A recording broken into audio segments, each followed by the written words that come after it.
Hari ini teman-teman semua kita akan membahas singkat mengenai resep hati yang bahagia.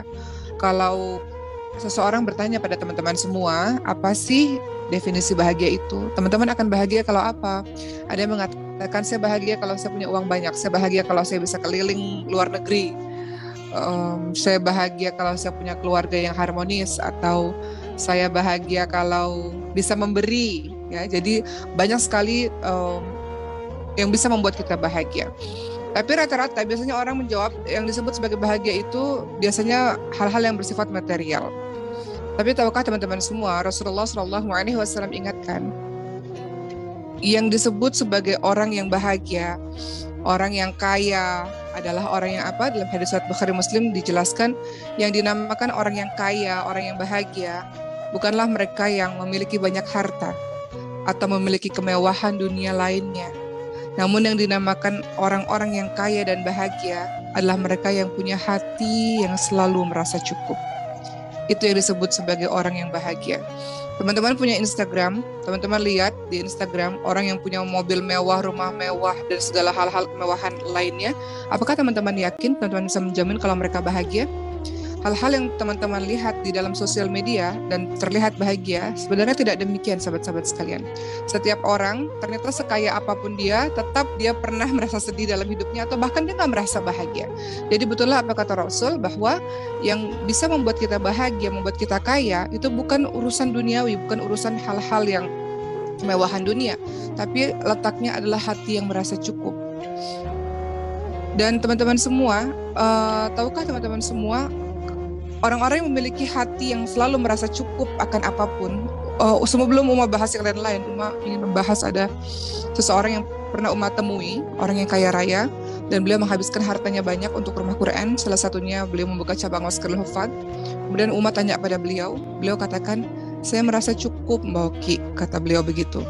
Allah berikan saya berlimpah ruah, sementara kebutuhan saya itu nggak sebanyak itu. Jadi saya merasa cukup. Maka ketika saya merasa cukup, hati saya bahagia, dan akhirnya segala hal-hal yang berlimpah yang Allah berikan kepada saya berikan kepada orang lain, dan itu membuat saya lebih bahagia. Jadi beliau katakan bahwa hati yang cukup, hati yang merasa senantiasa tenang, hati yang senantiasa merasa bersyukur, itu membuat dia bahagia. Begitulah teman-teman semua. Dan tahukah ternyata kebahagiaan untuk orang-orang yang beriman adalah ketika mereka juga melakukan amal-amal salih. Pernahkah teman-teman merasa ketika teman-teman melakukan amal salih, teman-teman merasa bahagia pada hari itu? Teman-teman memberi orang lain sedekah, teman-teman selesai baca Quran, teman-teman selesai qiyamul lailnya, kemudian kita rasa kita bahagia. Atau ketika di malam hari teman-teman qiyamul lail menangis kepada Allah Subhanahu wa taala, di pagi hari teman-teman rasa bahagia. Sebaliknya, kalau teman-teman nggak bangun sholat malam, teman-teman ketiduran, pagi harinya teman-teman bangun rasanya nggak enak hatinya. Itu adalah kebahagiaan dari orang-orang yang beriman. Teman-teman perhatikan surah An-Nahl ayat ke-97, Allah Subhanahu wa taala berfirman, yang artinya barang siapa yang mengerjakan amal salih, baik laki-laki maupun perempuan, dalam keadaan beriman, maka sesungguhnya Allah akan berikan kepadanya kehidupan yang baik. Jadi ternyata syarat kita bahagia, selain yang pertama tadi adalah hati yang selalu merasa cukup, selalu merasa bersyukur kepada Allah akan semua keadaan. Kedua adalah ketika kita selesai mengerjakan amal saleh. Teman-teman kalau sudah mengerjakan amal saleh, maka ada rasa kebahagiaan yang mungkin teman-teman sendiri nggak tahu datang dari mana. Betul nggak? Teman-teman melakukan perbuatan yang buruk, perbuatan dosa, teman-teman pun akan merasa gelisah. Itu kalau hati orang beriman, dia masih hidup hatinya.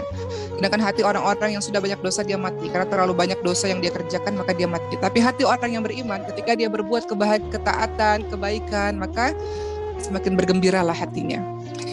Kemudian teman-teman sekalian, teman-teman perhatikan lagi, ayat berikutnya dilanjutkan, dan sesungguhnya kami akan beri balasan kepada mereka dengan pahala yang lebih baik dari apa yang telah mereka kerjakan. Jadi orang-orang yang beramal salih, tidak hanya di dunia Allah kasih hatinya bahagia, tapi juga di akhirat Allah berikan pahala yang luar biasa besar. Uma ingin bercerita tentang satu sosok ulama besar sebelum kita akan bahas beberapa poin yang membuat kita bahagia. Teman-teman pernah mendengar nama Syekh Ibnu Taimiyah, ya, beliau memiliki murid namanya Ibnul Qayyim rahimahullah, dan Ibnul Qayyim rahimahullah ini pernah bercerita mengenai keadaan sang guru. Beliau mengatakan, Ibnu Taimiyah pernah dalam keadaan yang sangat susah. Syekh Ibnu Taimiyah pernah mengalami keadaan yang sangat susah di dalam penjara. Namun, walaupun jasadnya berada dalam penjara, tapi ternyata beliau berbahagia hatinya. Ibnu Qayyim rahimahullah mengatakan, Allah Subhanahu wa taala tahu bahwa aku, kata beliau ya, kata Ibnu Qayyim rahimahullah, Allah Subhanahu wa taala pasti tahu bahwa aku tidak pernah melihat seorang pun yang lebih bahagia hidupnya daripada Syekh Ibnu Taimiyah, katanya. Padahal kondisi kehidupan Syekh Ibnu Taimiyah ini sangat susah. Berada dalam penjara, jauh dari kemewahan, jauh dari kesenangan duniawi, kehidupannya sangat memperhatikan, tambah lagi berbagai macam siksaan, penderitaan yang beliau alami di dalam penjara, ancaman dan sebagainya. Terlihat di mata dunia beliau hidup yang sangat susah. Namun aku dapati, kata Ibnu Qayyim, aku dapati bahwa beliau, guruku itu, Syekh Taimiyah itu, beliau adalah orang yang paling bahagia hidupnya. Beliau paling lapang dadanya, paling tegar hatinya, paling tenang jiwanya. Terpancar di wajah beliau adalah sinar kenikmatan. Beliau hidup dengan rasa syukur yang luar biasa, sabar yang luar biasa. Jika beliau ditimpa perasaan gundah gulana dan kami para murid-muridnya berprasangka buruk terhadap kesempitan hidup beliau, maka yang kami saksikan justru wajah beliau adalah wajah yang sangat sabar, wajah yang sangat tegar, wajah yang sangat percaya. Sebaliknya, kami yang di luar ini ketika kami mendapati masalah kehidupan, maka kami justru datang kepadanya. Kami justru menginginkan nasihatnya. Maka dengan memandang wajah beliau saja, mendengarkan wajah beliau saja, serta merta hilang semua kegundahan kami, berganti dengan perasaan lapang, tegar, yakin, dan tenang. Begitulah sahabat-sahabat sekalian, terkadang kita melihat orang-orang yang di dalam kacamata dunia dia sengsara, tapi sesungguhnya dia tidak sengsara. Hatinya tegar, hatinya tenang, hatinya sabar, dia dekat kepada Allah SWT, dia mendapatkan kebahagiaan. Justru kita terkadang kita melakukan apapun urusan duniawi kita nggak merasa bahagia. Di mana itu? Kenapa itu bisa terjadi? Karena mungkin hati yang tidak merasa cukup, hati yang tidak lapang, dan kemudian kurang dalam beramal saleh. Sahabat-sahabat sekalian, itu salah satu kisah dari salah seorang ulama yang menggambarkan bahwa dari kacamata dunia beliau tidak bahagia, tapi dalam hatinya beliau merasa bahagia karena merasa kedekatan kepada Allah Subhanahu wa taala. Maka ada beberapa hal yang bisa membuat kita juga bahagia dalam kehidupan kita yang sekarang. Teman-teman merasa sedih, kenapa? Padahal kita tahu setiap orang diuji oleh Allah dalam berbagai macam hal, tiada henti. Makanya dalam surah Al-Baqarah 155 yang sering Uma ulang ya. Kalau tidak salah teman-teman lihat 153 sampai 155, teman-teman lihat lagi. A'udzubillahi minasyaitonir rajim wa lanabluwannakum bisyai'in minal khaufi wal ju'i wan naqsi minal amwali wal anfusi wath thamarat wa basyyiris sabirin. Allah akan menguji kita teman-teman sekalian, tiada henti. Allah menguji kita dengan wa lanabluwannakum bisyai'in minal khauf, dengan ketakutan. Teman-teman dalam kehidupan kan enggak selamanya teman-teman bahagia. Kemarin Ria Ricis adik Uma baru khitbah ya. Bahagia luar biasa. Tapi Uma selalu mengingatkan, hari ini bahagia, besok ada menangisnya. Hari ini senang, besok ada sedihnya. Begitulah siklus kehidupan. Jadi teman-teman kita semua harus siap. Bahagia kita siap, dan jangan terlalu euforia. Sedih juga kita harus siap, dan jangan terlalu terpuruk. Karena begitulah Allah menggilirkan kehidupan. Harus siap dalam segala keadaan. Berusaha stabil dalam setiap keadaan. Dan tenang saja, kita akan baik-baik saja selama kita bersama dengan Allah. La tahzan innallaha ma'ana. Jangan sedih, Allah selalu sama kita. Jadi kita bisa katakan gak apa-apa, saya baik-baik aja. Apapun yang terjadi Allah sama kita. Allah akan uji, kata Allah dalam surah Al-Baqarah 155. Teman-teman lihat lagi dalam Al-Quran. Allah uji kita dengan ketakutan, dengan kelaparan, dengan kekurangan harta, kekurangan jiwa, dan kekurangan buah-buahan. Wa basyyiris sabirin, beritakan kabar gembira untuk orang-orang yang sabar. Jadi teman-teman semua, setiap apapun yang terjadi dalam kehidupan, maka kita harus paham memang begitulah kehidupan.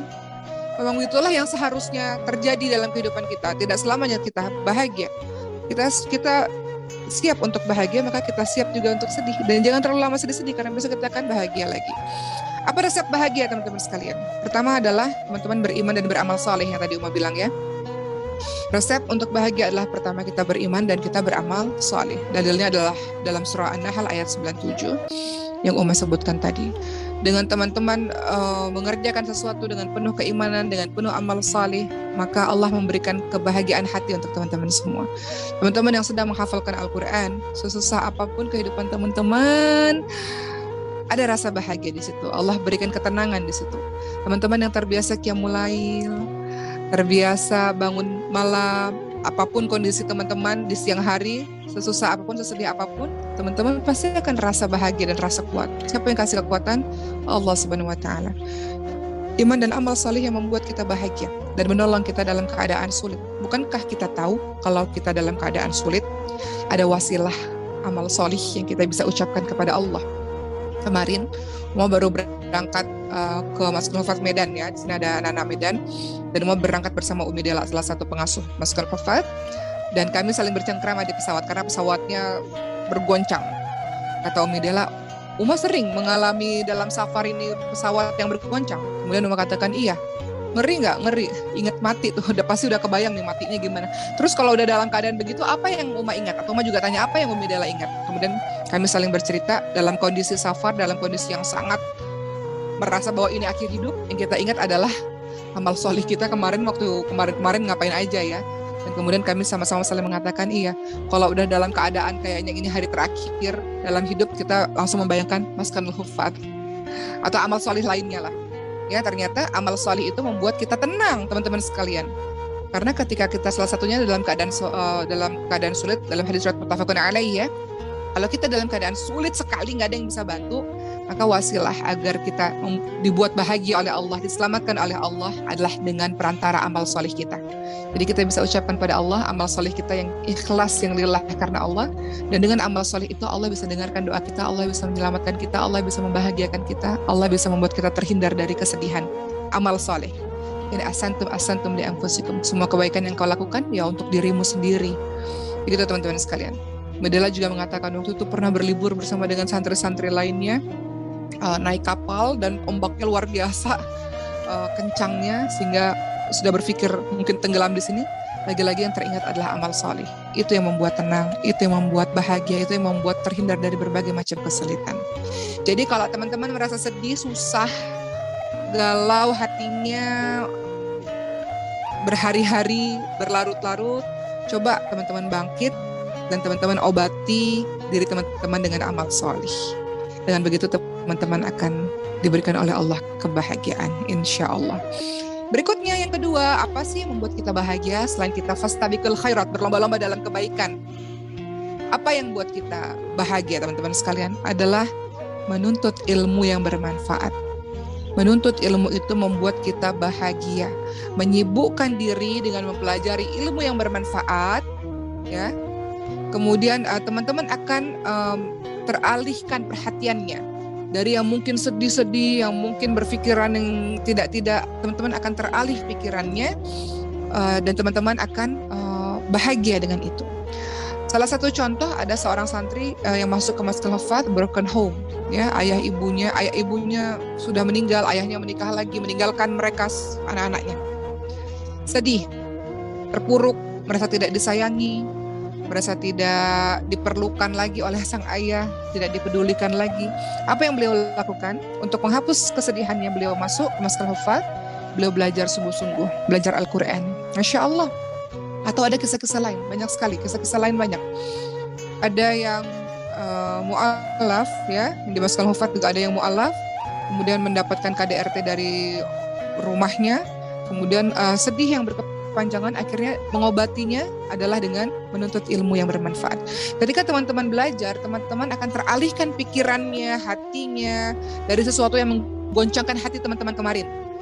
Uma, ketika ayah Uma meninggal, sedih, iya. Apa yang Uma lakukan adalah menuntut ilmu yang bermanfaat. Setiap hari belajar sehingga perhatiannya, pikirannya teralih. Kadang kalau kita tidak punya kegiatan, maka itu membahayakan diri kita, sahabat-sahabat sekalian. Maka kita harus buat diri kita sibuk.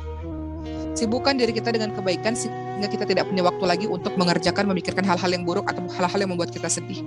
Ya, menuntut ilmu, sahabat-sahabat sekalian, itu juga bermanfaat, akan menyejukkan jiwa kita dan akan membuat diri kita terus-menerus semangat. Ya, apa kata Rasulullah SAW dalam hadis riwayat Muslim? Tidaklah suatu kaum berkumpul di salah satu masjid Allah untuk membaca Al-Quran dan mempelajarinya, kecuali Allah akan turunkan ketenangan, Allah akan berikan rahmat, dikelilingi oleh para malaikat, dan Allah memuji-muji mereka di hadapan para malaikat. Jadi teman-teman, kalau teman-teman sedih, minta kekuatan kepada Allah untuk bisa istiqamah dalam belajar, istiqamah dalam menuntut ilmu. Insya Allah dengan begitu perhatian teman-teman akan teralihkan dengan sesuatu, yaitu dengan ilmu yang penuh cahaya itu. Ketiga, apa yang bisa buat teman-teman bahagia? Yang buat teman-teman bahagia adalah zikrullah, berzikir kepada Allah Subhanahu wa taala. Contoh, Uma pernah melihat di satu video di YouTube seorang ibu, jadi ada seorang anak dan ibu. Anak ini lagi berbicara, beliau YouTuber ya. Kemudian Uma lihat ibunya, bibirnya bergerak terus. Kemudian anak itu mengatakan, maaf ya guys, ibu saya itu memang begitu. Jadi hari-harinya setiap hari memang zikrullah, tidak ada detik tanpa zikrullah, begitu katanya. Ya, jadi zikir itu ternyata membuat hati menjadi bahagia, hati menjadi lapang, hati menjadi tenang.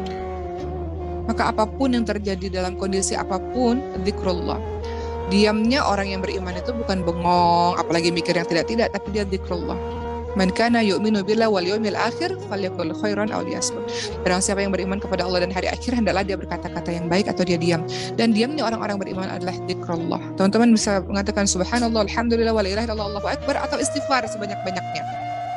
Dan istighfar itu Masya Allah, teman-teman lihat dalam surah Nuh ayat ke-10 sampai ke-12. Ketika kemarau berkepanjangan, ketika teman-teman tidak mendapatkan harta, atau teman-teman ingin mendapatkan lebih banyak rezeki, teman-teman ingin mendapatkan keturunan, maka obatnya adalah beristighfar kepada Allah Subhanahu wa taala. Beristighfar dan Allah akan menyelesaikan urusan kita. Jadi zikir teman-teman sekalian, berzikrullah termasuk baca Quran, itu adalah zikir terbaik. Jadi kalau teman-teman yang hari-harinya baca Quran, maka Masya Allah teman-teman telah berzikir, telah mengingat Allah. Dengan begitu insya Allah manusiawi sedih iya, tapi Allah akan liputi kesedihan itu dengan ketenangan. Jadi kalau sedih, jangan nangis berkepanjangan di dalam kamar mandi, teman-teman sekalian, banyak setannya. Apa yang dilakukan kalau teman-teman sedih, berwudu, kemudian teman-teman ambil sejadah, teman-teman sholat. Wasta'inu bis-sabri was-shalah. Kalau terjadi apa-apa pada kita, maka kita minta pertolongan kepada Allah dengan sabar, dengan sholat, ya, dengan berzikrullah, dengan mengingat Allah. Dan dalam surah Ar-Ra'd atau Ar-Ra'd ayat ke-28, dalam surah Ar-Ra'd ayat ke-28 ada kalimat a'udzubillahi minasyaitonir rajim, ala bidzikrillah tatma'innul qulub. Ingatlah, hanya dengan mengingat Allah hati kita menjadi tentram. Jadi, teman-teman, Uma ingin bahas juga.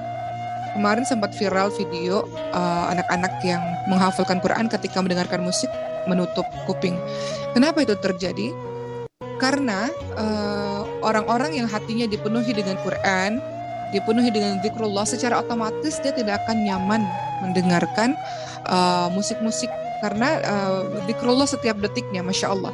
Jadi walaupun sebenarnya dia, misalnya kita nih ya teman-teman sekalian, kita pergi ke sebuah tempat publik, sementara teman-teman adalah seorang penghafal Quran, dan lagunya lagu-lagu yang melalaikan, misalnya lagu-lagu yang mungkin menjauhkan daripada Allah Subhanahu wa taala, maka secara otomatis di hati kita akan merasa tidak nyaman mendengarkan itu, dan justru dalam hati kita akan sibuk dengan berzikrullah, berzikir kepada Allah Subhanahu wa taala.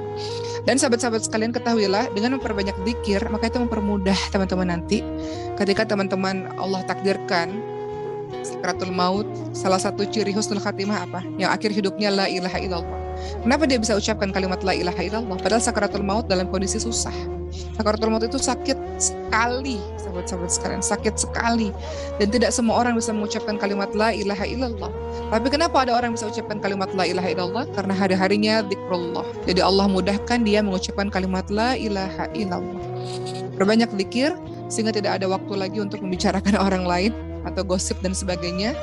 Perbanyak zikir sehingga yang keluar dari mulut kita, kalaupun bicara hal-hal yang penting-penting dan baik-baik saja, sisanya adalah zikrullah, zikir kepada Allah. Dan termasuk Al-Quran adalah zikir terbaik yang sudah teman-teman lakukan. Keempat, cara teman-teman bisa bahagia, bersyukur. Banyak bersyukur terhadap nikmat yang Allah berikan. Cara bersyukur gimana? Banyak lihat ke bawah. Ternyata banyak sekali orang-orang yang lebih susah hidupnya daripada kita. Uma sudah contohkan ini berkali-kali ya. Tentang Sulaiman, anak keempat Uma, yang Allah takdirkan terkena mengalami kelainan genetik sindrom Prader-Willi. Intinya adalah waktu 7 hari pertama Uma di rumah sakit, Sulaiman itu dirawat di rumah sakit 2 minggu, sahabat-sahabat kalian, di NICU. Ketika lahir di NICU 2 minggu, Uma baru menyadari betapa luar biasanya arti kita bisa bergerak. Tangan bisa bergerak gini aja itu luar biasa. Karena pada saat itu di awal-awal kelahirannya Sulaiman, Uma lihatnya jarang bergerak, hampir jarang bergerak dan hampir tidak terdengar menangisnya. Jadi ketika Uma datang ke rumah sakit, Uma lihat anak-anak di rumah sakit. Pada saat itu Sulaiman di NICU. Uma lihat mereka bisa berteriak, bisa berlari, bisa menangis. Masya Allah, bersyukurlah wahai para ibu-ibu, kalian punya anak-anak yang sehat. Sementara banyak anak-anak di luar sana yang tergeletak tak berdaya. Gitu ya. Jadi kemudian akhirnya Uma, apa yang harus Uma lakukan? Uma melihat di bawah ternyata yang lebih tidak baik kondisinya daripada Sulaiman itu banyak sekali. Jadi bukannya Uma sedih, kan orang-orang tanya, Uma sedih nggak sih ketika Sulaiman dikatakan memiliki kelainan genetik seperti ini, seperti itu? Ya di awal sedih, tapi akhirnya karena lebih banyak melihat ke bawah, banyak sekali anak-anak di luar sana yang nggak bisa duduk, nggak bisa ngangkat kepala, bicara nggak bisa misalnya, atau tangan bergerak nggak bisa, dan sebagainya. Justru bukannya sedih, tapi malah bersyukur. Karena masih banyak kondisi yang lebih tidak baik daripada kita. Begitu juga dengan kita, teman-teman sekalian. Bersyukur kepada Allah SWT karena kondisi kita masih jauh lebih baik daripada kondisi teman-teman lainnya. Dalam hal apapun, dalam hal ekonomi misalnya, masih banyak yang mungkin tinggal tidak punya rumah. Teman-teman masih bersyukur kepada Allah punya rumah. Bersyukur kepada Allah teman-teman punya kondisi tubuh yang lengkap misalnya. Banyak di antara kita yang di luar sana Allah anugerahi tangannya satu, kakinya satu yang nggak bisa lihat. Uma wawancara seorang anak yang matanya putih semua, korneanya ketutup gitu ya, nggak bisa lihat dia. Bersyukur kepada Allah. Jangan banyak mengeluh.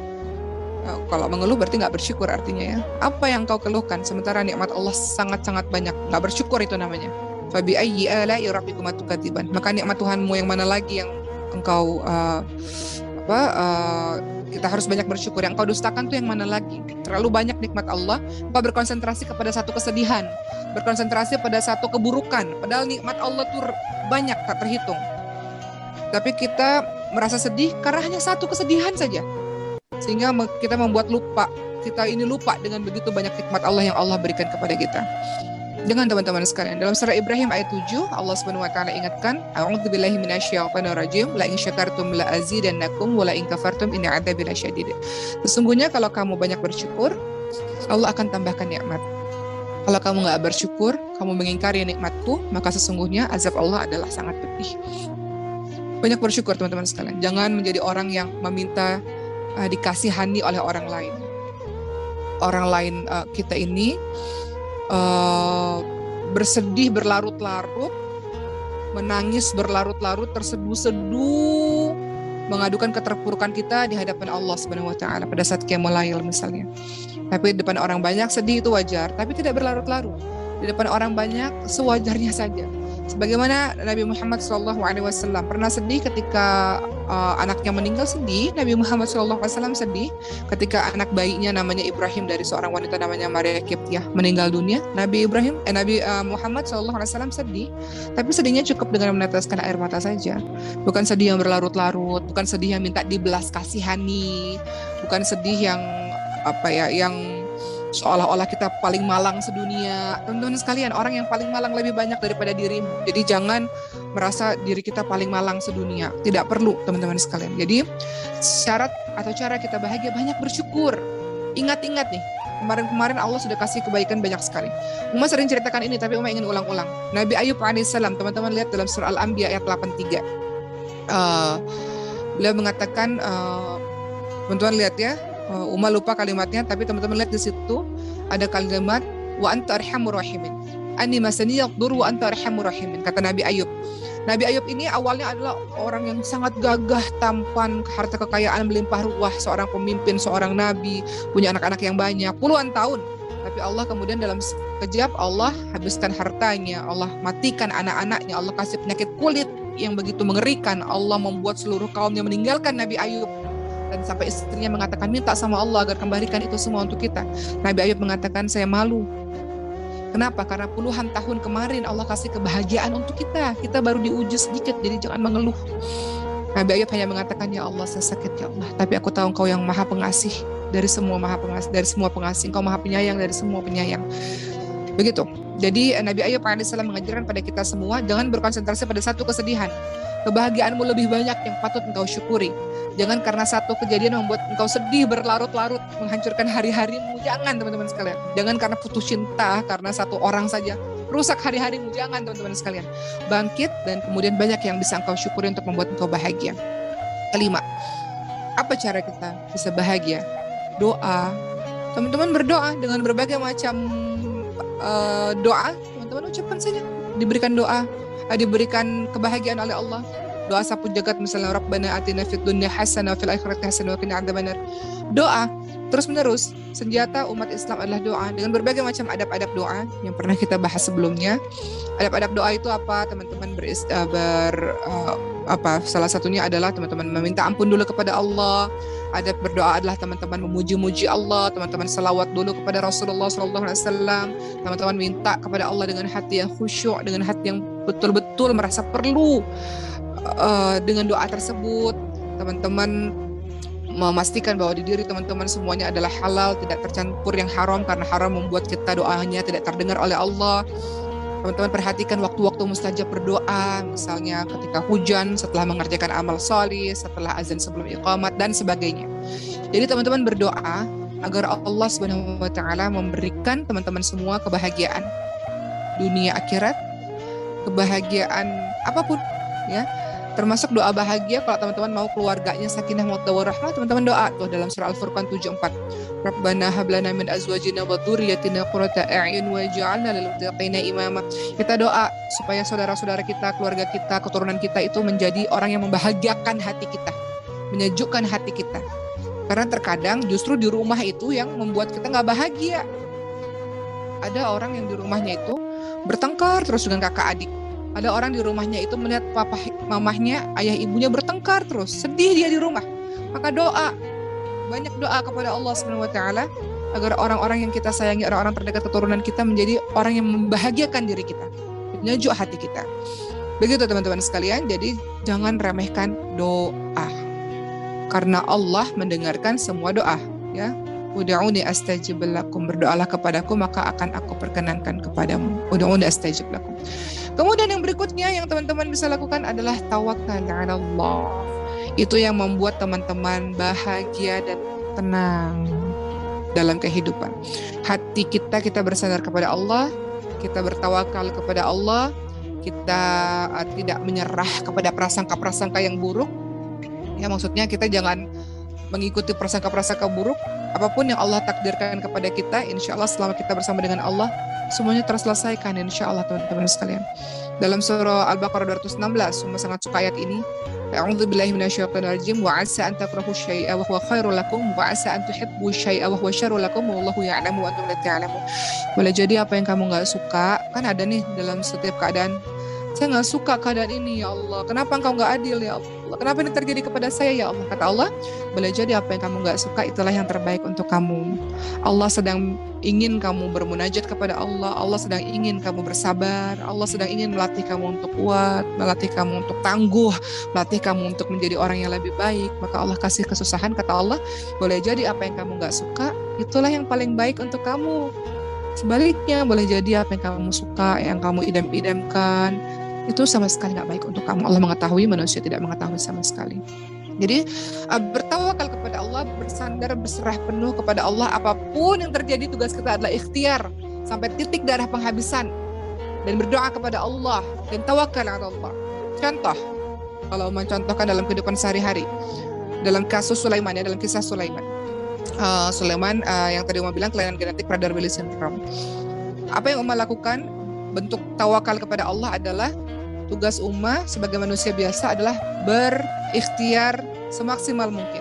Maka semaksimal mungkin Uma menjalankan berbagai macam pengobatan dan terapi-terapi untuk Sulaiman. Jadi Sulaiman sampai hari ini umurnya 10 bulan, tiap hari dia disuntik teman-teman sekalian. Setiap malam dia disuntik hormon pertumbuhan. Karena kelainan genetik ini membuat dia kurang punya hormon pertumbuhan, sementara manusia biasa ini kita punya hormon pertumbuhan nih, sampai kita puber tuh kita punya hormon pertumbuhan.